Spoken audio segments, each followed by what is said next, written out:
날씨가 꽤 더워졌습니다.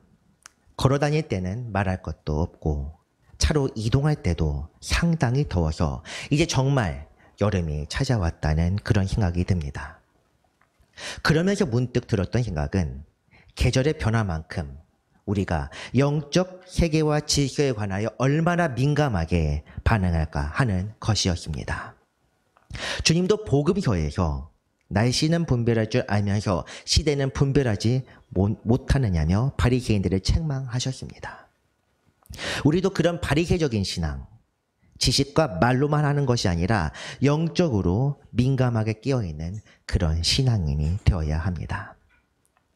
오랜만에 산상수훈 말씀으로 돌아왔습니다.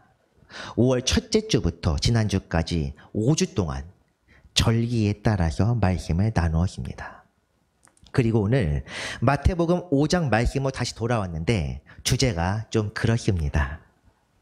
사실 이 주제에 대해서는 하고 싶은 말도 많고 할 수 있는 말도 많지만 주님께서 주시는 지혜대로 말씀을 준비하기 위해 평소보다 더욱 많이 기도하며 말씀 묵상에 힘썼습니다. 오늘 말씀 속에서 주님의 뜻을 깨닫고 주님 오시는 그날까지 날마다 성화의 삶을 살아가는 모든 성도 되시길 바랍니다. 오늘 말씀의 주제는 제목처럼 간음입니다. 간음의 정의를 말하자면 부부 이외 비혼인 관계에 있는 남녀의 성행위라고 사전에서 그렇게 명시하고 있습니다. 요즘 표현으로 말하자면 불륜 또는 간통입니다. 이제 법적으로는 간통죄 폐지와 함께 간음 곧 불륜의 처벌이 민사상으로만 남아있지만 우린 지금 법적 문제를 다루는 것이 아니라 하나님께서 기쁘게 받으실 만한 삶이 무엇인지를 함께 나누고 있습니다. 그런 점에서 오늘 말씀은 모든 부도덕한 자세나 마음에 대해 포괄적으로 접해 있다 할 수 있습니다. 거룩함에 나아가지 못하게 하는 것들, 우리를 미혹하여 구원의 길에서 떨어뜨릴 수 있는 그런 위험한 요소들이 참으로 많이 있다는 것, 오늘 우리는 말씀을 통해 분명히 깨달아야 합니다. 이것을 생각하며 오늘 본문 말씀 첫 부분 같이 한번 읽어보겠습니다. 27절입니다. 또 간음하지 말라 하였다는 것을 너희가 들었으나. 아멘. 간음하지 말라. 출애굽기 20장 14절 말씀에 나오며 우리가 잘 알고 있는 것처럼 10계명 중 하나의 계명입니다. 레위기 18장에서는 성적 부도덕함의 문제에 관하여 한 장 전체를 할애해서 구체적으로 말씀하고 있습니다. 근친 간의 성적 문제, 부정한 상태에서 성적 접촉하는 것, 동성애, 짐승과의 규합 등 말하기도 부끄러울 정도의 이야기가 참으로 많이 있습니다만 레위기 18장의 핵심은 그런 것들을 나열하는 것이 목적이 아니라 분명한 목적이 따로 있습니다. 그 부분 생각하면서 이 부분 중요한 말씀입니다. 레위기 18장 3절 4절 같이 한번 읽겠습니다. 너희는 너희가 거주하던 애굽 땅의 풍속을 따르지 말며 내가 너희를 인도할 가나안 땅의 풍속과 규례를 행하지 말고 너희는 내 법도를 따르며 내 규례를 지켜 그대로 행하라. 나는 너희의 하나님 여호와이니라. 아멘. 애굽과 가나안, 지금 레위기를 말씀하는 때는 광야 시대입니다. 애굽은 떠나온 곳입니다. 그리고 가나안 땅은 이제 광야에서 들어갈 곳입니다. 이 두 나라는 세상 문화를 대표하는 것들의 상징입니다. 풍요롭고 모든 것이 갖추어져 파라오라는 왕 밑에서 여러 신들을 섬기는 문화, 이집트 곧 애굽입니다. 그리고 척박한 광야 삶을 이겨내기 위해 산과 나무, 돌, 물 등의 우상들을 만들어 섬기던 팔레스타인 지역신들. 이 애굽과 가나안 서로 완전히 다른 환경이지만 이 두 신들의 특징이라 하면 번영입니다. 많이 거두고 잘 사는 것, 자손 대대로 번창한 것. 오늘 우리가 세상에서 말하는 성공입니다. 그러므로 율법에서 말하고 있는 것 그 자체가 이미 세상 것들이 아니라 하나님의 뜻대로 살 것을 강조하고 있다는 것. 우리는 말씀 속에서 분명히 깨달아야 합니다. 내 말 그대로 행하라는 것. 우리가 분명히 기억해야 합니다. 예수님이 산상수훈에서 살인, 간음, 맹세 이런 것에 대해서 많이 말씀을 하지만 이것은 이전에 없는 이야기들을 예수님께서 새로 만들어내신 것이 아니라 율법을 완성하기 위한 올바른 규칙이요 규례를 지금 설명하고 계신 것입니다. 오늘 28절 이하 간음에 대한 주님의 해석 또한 율법의 정신과 맥을 같이 하고 있습니다. 28절 말씀, 나는 너희에게 이르노니 음욕을 품고 여자를 보는 자마다 마음에 인히 간음하였느니라.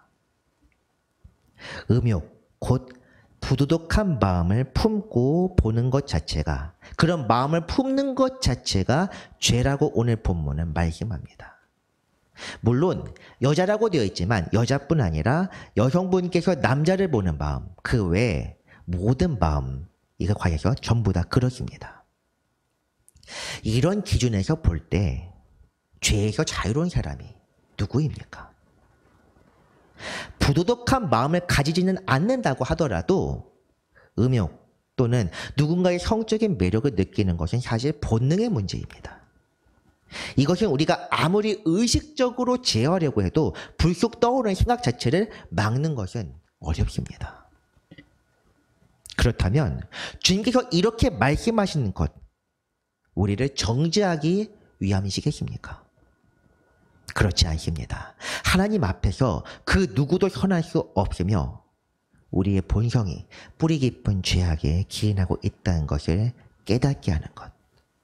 오늘 본문은 그것을 바로 말씀하고 있는 것입니다. 이것은 지난 시간 살인에 관한 말씀과 같은 맥락으로 이해할 수 있습니다. 지난 시간에 해도 벌써 6주 전 말씀입니다. 이 말씀을 다시 한번 보겠습니다. 지난주에 있었던 마태복음 2장 22절 말씀입니다. 나는 너희에게 이르노니 형제에게 노하는 자마다 심판을 받게 되고 형제를 대하여 라갈하는 자는 공회에 잡혀가게 되고 미련한 놈이라 하는 자는 지옥불에 들어가게 되리라. 아멘.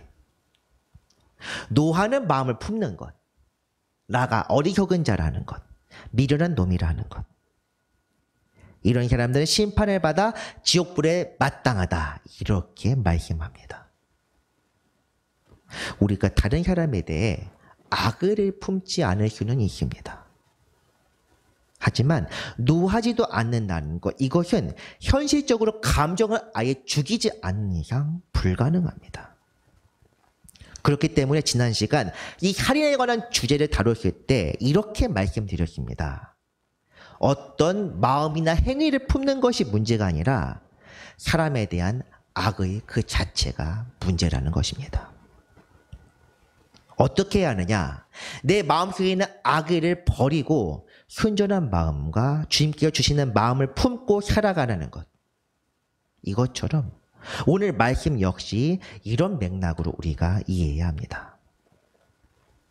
그렇기 때문에 살인, 이 노하는 문제나 간음, 음욕을 품는 것을 법적 문제, 정죄나 처벌의 문제로 이해하려고 하면 너무 복잡하고 어렵습니다. 특히 복음서 말씀을 읽을 때는 주님께서 하시는 말씀이 우리를 살게 하고자 하는 생명의 말씀이라는 것을 전제하고 우리가 읽어야 합니다. 주님은 우리를 정죄하지 않으십니다. 정죄하시는 것은 하나님의 심판이요 공의입니다. 주님께서 분노하고 또한 화를 내신 경우도 있습니다. 노하지 말라고 했지만 주님께서 노하실 때가 있습니다. 언제냐? 성령을 거스를 때입니다. 그러므로 이 정도쯤 해서 우리가 산상수훈 자체의 목적에 대해서 말씀을 나눠야 할 것 같습니다. 산상수훈의 목적은 무엇입니까? 우리가 하나님 앞에 온전히 서기 위한 것. 5장 말씀 맨 마지막 절 48절에 그 내용이 분명히 나와 있습니다. 이 말씀은 같이 읽어야 합니다. 48절 한 목소리로 읽겠습니다. 그러므로 하늘에 계신 너희 아버지의 온전하심과 같이 너희도 온전하라. 아멘. 하늘에 계신 아버지 곧 하나님께서 온전하시고 거룩하신 것처럼 우리도 온전해야 한다는 것. 산상수훈의 가르침은 우리를 온전하게 하시기 위한 그리스도의 사랑과 은혜를 표현할 것입니다.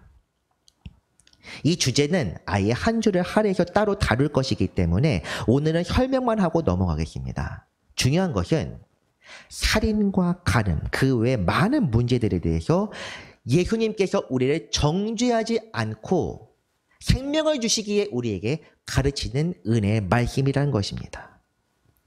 회개하고 돌이킬 것을 명하실 뿐입니다. 그렇기 때문에 예수님께서는 모든 사람들을 가르칠 때 항상 이렇게 말씀하셨습니다. 회개하라. 천국이 가까웠느니라. 하나님의 공의 때가 이를 때 회개하고 하나님께로 나아가지 않는다면 그 결과는 준엄한 심판대 앞에 서는 것입니다. 하나님께서는 선하시고 인자한 분이시지만 죄를 지은 채로 거룩함을 훼손하는 것만큼은 용납하지 않으십니다. 예수님을 보냈다고 갑자기 하나님이 180도 바뀐 것이 아니라 여전히 하나님께서 신의 산에 서신 것처럼 그 앞에 속된 것들 나오지 못하게 하신 것처럼 거룩하시고 완전하신 분이십니다.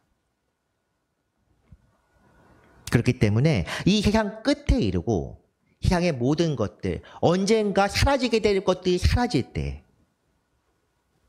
그때가 이르기 전 우리는 우리의 본성을 되갚은 죄악들을 완전히 정결하게 해야만 주께로 나아갈 수 있습니다. 그 정결하게 하는 것이 바로 예수 그리스도의 보혈입니다.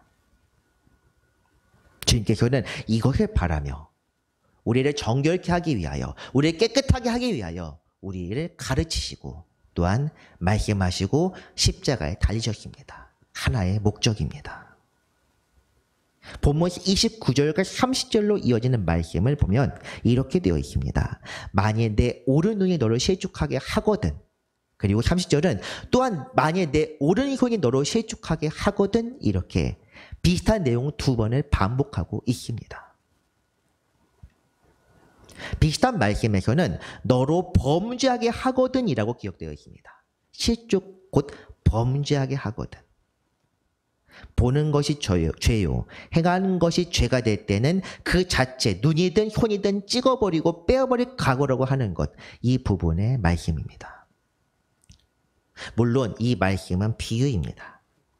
하지만 분명한 경고의 말씀입니다. 찍어버리라는 것이 비유일 뿐 지옥불이라는 것은 분명한 실제입니다. 하나님 보시기에 합당하지 않다면 그 누구라도 심판을 피할 수 없습니다. 이것이 성경이 말씀하시는 것입니다. 그렇다면 심판을 견디시는 자는 누구냐? 의인, 곧 하나님께서 의롭다고 인정하시는 그런 사람뿐입니다. 물론 온전함에 이른다는 그 말씀 때문에 우리의 믿음을 입증하기 위해 무슨 특별한 행위를 할 필요는 없습니다. 정말로 손이나 팔, 눈을 제거할 필요는 물론 말할 필요도 없고 죄악을 없애겠다는 이유로 중세 때처럼 일부러 고행길을 걸어갈 필요도 없습니다. 그렇지만 우리가 이것은 분명히 기억해야 합니다. 우리의 본성은 언제나 죄를 향하여 있습니다. 우리가 의인인 것이 아니라 아버지의 은혜로 의롭다고 인정을 받은 것뿐입니다. 아버지의 은혜, 성령의 역사하심이 아니면 우리는 아버지를 믿을 수도 그 구원의 길로 나아갈 수도 없기 때문에 구원은 전적으로 은혜입니다.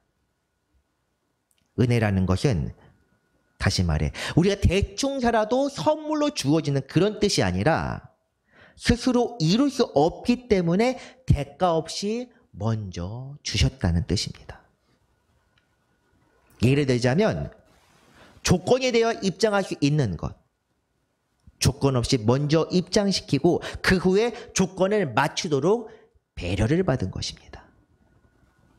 지금 이대로 내 모습 이대로 받아 주옵소서 우리가 간절히 구해야 하지만 이것은 내 죄악이 가득한 모습을 그냥 받아주시다는 의미가 아니라 내 죄악 가득한 모습을 회개하며 주님께서 정결하게 해주시를 원할 때에 주님께서 받아주신다는 것입니다.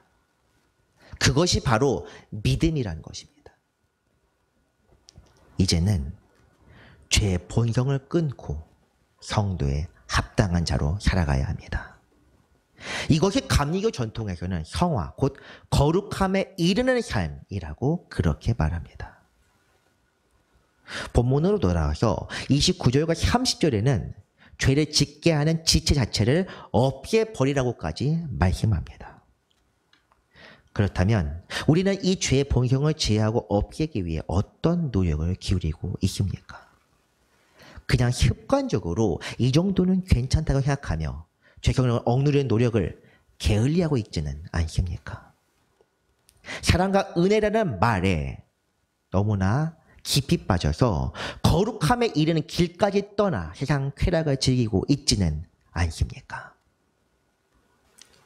우리가 작년 히브리서 말씀을 나눌 때 주님께서 우리에게 주신 말씀을 기억합시다. 고난과 징계에 관한 말씀, 경각심을 주기 위한 말씀입니다. 이 말씀을 한번 같이 보겠습니다. 히브리서 12장입니다. 너희가 죄와 싸우되 아직 피 흘리기까지는 대항하지 아니하고 또 아들들에게 권하는 것 같이 너희에게 권면하신 말씀도 잊었도다. 일렀으되 내 아들아 주의 징계하심을 경히 여기지 말며 그에게 꾸지람을 받을 때 낙심하지 말라. 아멘. 피 흘리기까지는 대항하지 않았다. 오늘 본문 29절 30절과 맥을 같이 하는 주제입니다.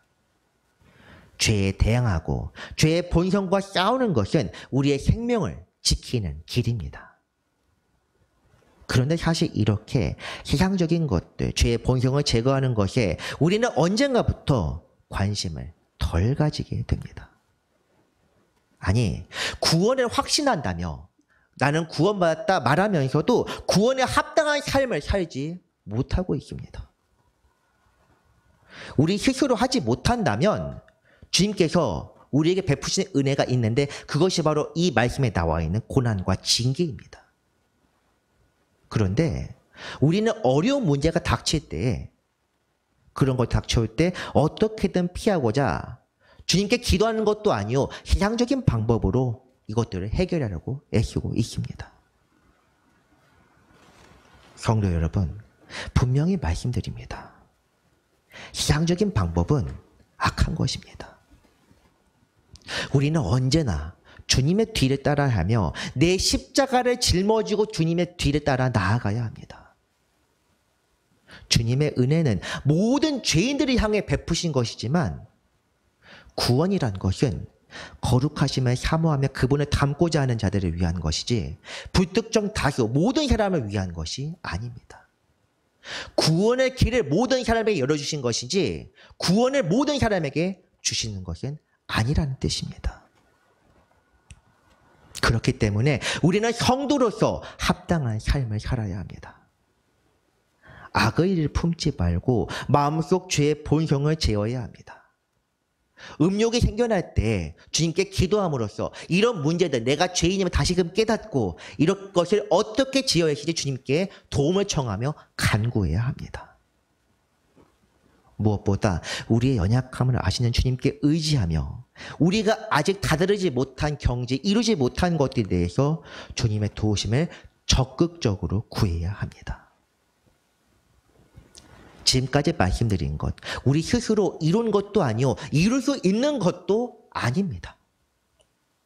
이런 성결하고 거룩한 삶의 중요함을 깨달아야 하지만 이것은 우리가 노력해서 달성할 수 있는 것이 아니라 성령의 도우심으로 우리에게 이루어진다는 것을 알아야 합니다. 우리가 이루는 것이 아니라 우리에게 이루어지는 것입니다. 성령께서 하시는 역사, 이것은 우리가 죄인임을 깨닫게 하시는 것입니다. 우리는 죄가 없다가 아니라 우리는 무익한 죄인이라 인정하고 그것을 주님께 아뢰 때, 회개할 때 용서하시는, 사유하시는 은혜를 깨닫게 하십니다. 그 순간 찾아오는 것이 성령께서 주시는, 하늘이 주시는 기쁨입니다. 나를 통해서 이루어지는 것이 아니라 내 속에서 이루시는 것입니다. 우리는 이것을 생각하며 날마다 성령의 도우심으로 살아가야만 합니다. 이제 31절과 32절 말씀은 이혼에 관한 말씀입니다. 31절, 32절 보면 또 일렀으되 누구든지 아내를 버리려거든 이혼 증서를 줄 것이라 하였으나 이것은 율법에 나와 있는 말씀입니다. 그런데 예수님께서는 이렇게 말씀하십니다. 아내를 버리면 음행한 이유 없이 아내를 버리면 그로 간음하게 하는 것이요 버림받은 여자에게 장가드는 것도 간음합니다. 이 말씀에 참 여러 가지로 알 수 있는데 중요한 것은 혼약의 귀중함에 대해서 우리는 알 수 있습니다. 우리는 카톨릭처럼 결혼을 성사 즉 거룩한 행위라고 하지는 않습니다. 그렇지만 결혼이라는 것이 하나님께서 우리에 베푸시는 은혜요 중요한 것이라는 것은 변함이 없습니다. 혼약은 사람의 기분이나 감정대로 깰 수 있는 것이 아닙니다. 음행이라는 것, 이것은 음욕과 다릅니다. 음욕 자체가 죄라고 하지만 그것을 실행으로 옮긴 것은 또 완전히 다른 문제입니다. 그렇기 때문에 예수님께서는 마음과 행위를 이 말씀에서 분명히 구분하고 계십니다. 간음이라는 것은 사람의 몸에 죄를 짓는 것, 성경은 이렇게 말씀합니다.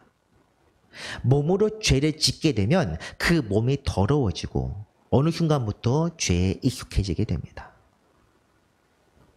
불륜을 저지르는 사람들 보통 한 번만 저지르는 경우는 없다고 그렇게 말합니다. 도둑질도 마찬가지입니다. 한 번만 도둑질하는 경우는 없다. 죄는 저지르게 될 땐 처음 저지르게 될 때보다 두 번째, 세 번째 갈수록 우리의 마음을 무디게 만듭니다. 죄에 무디게 만들어서 어느 순간부터는 이 정도는 괜찮겠지. 이 정은 좋은 것이다까지 그렇게 우리의 마음을 세뇌시킵니다. 우리가 성결의 삶을 강조하는 이유는 죄에 익숙해지지 않기 위해서입니다. 그렇기 때문에 우리는 항상 우리의 마음의 중심을 주님께로 향하여야만 합니다. 결혼에 대해서 좀 이야기하자면 결혼을 할 때 그 식을 올릴 때 예배를 드린 경우는 주례자가 이 말씀을 많이 인용합니다. 그런즉 이제 둘이 아니요 한 몸이니 그러므로 하나님이 짝지으신 것에 사람이 나누지 못할지니라. 아멘. 마태복음 19장 6절 말씀인데 이 거룩한 언약을 깨는 유일한 흠결상 그것이 바로 음행입니다. 음행은 사랑으로 맺은 언약을 깬다는 점에서 최악의 죄입니다. 다른 죄들도 물론 하나님 앞에서 서지 못하게 하는 죄이지만 음행은 언약을 깬다는 점에서 심각한 문제입니다. 주님을 배반한 이스라엘과 유다 민족에 대해서 예언자들은 그 민족을 간음한 여자로 묘사하고 있습니다.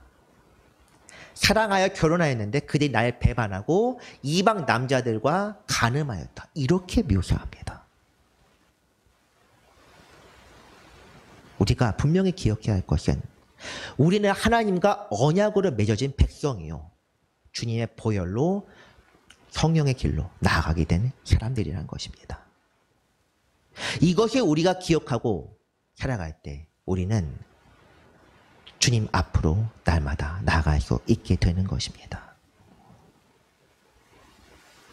그런데 만약 우리의 감정대로 기본대로 살다가 감정의 문제로 우리가 죄를 저지르게 된다면 오늘 본문에서는 언약을 멸시하는 것이다.